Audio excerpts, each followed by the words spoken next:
Welcome to ഐ+ daily current affairs. ഇന്ന് 2026 ജനുവരി 5. ഇന്നത്തെ പ്രധാന ആനുകാലിക സംഭവങ്ങൾ നോക്കാം.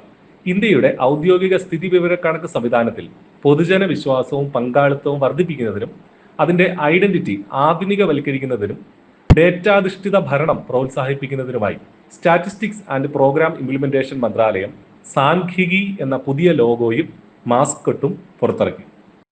ഹൈദരാബാദ് ആസ്ഥാനമായുള്ള സ്റ്റാർട്ടപ്പുകളായ Take Me To Space, Eon Space Labs എന്നിവ അഹമ്മദാബാദിൽ 14 കിലോഗ്രാം ഭാരമുള്ള ഒരു മിനി എർത്ത് നിരീക്ഷണ ഉപഗ്രഹം പരീക്ഷിച്ച് സംയോജിപ്പിച്ച് ISROയുടെ PSLVയിൽ വിക്ഷേപിക്കുന്നതിനായി ശ്രീഹരിക്കോട്ടയിലേക്ക് അയച്ചു. ഇന്ത്യയുടെ സ്വകാര്യ ബഹിരാകാശ പര്യവേക്ഷണത്തെ ഇത് ഉത്തേജിപ്പിക്കുന്നു. പരീക്ഷണ ഓട്ടങ്ങൾക്ക് ശേഷം വന്ദേ ഭാരത് സ്ലീപ്പർ ട്രെയിനിന് അംഗീകാരം ലഭിച്ചു. ഇത് അതിവേഗ രാത്രികാല റെയിൽ യാത്രയ്ക്ക് തുടക്കമിട്ടു. മെയ്ക്ക് ഇൻ ഇന്ത്യയെ ശക്തിപ്പെടുത്തിക്കൊണ്ട് മണിക്കൂറിൽ 180 കിലോമീറ്റർ വേഗം, കവച് സുരക്ഷാ സംവിധാനം എന്നിവയുള്ള വന്ദേ ഭാരതിന്റെ ആദ്യ റൂട്ട് ഗുവാഹത്തി മുതൽ കൊൽക്കത്ത വരെയാണ്. ഡെയിലി കറണ്ട് അഫയേഴ്സ് ലഭിക്കാൻ ഇപ്പോൾ തന്നെ ചാനൽ സബ്സ്ക്രൈബ് ചെയ്യും.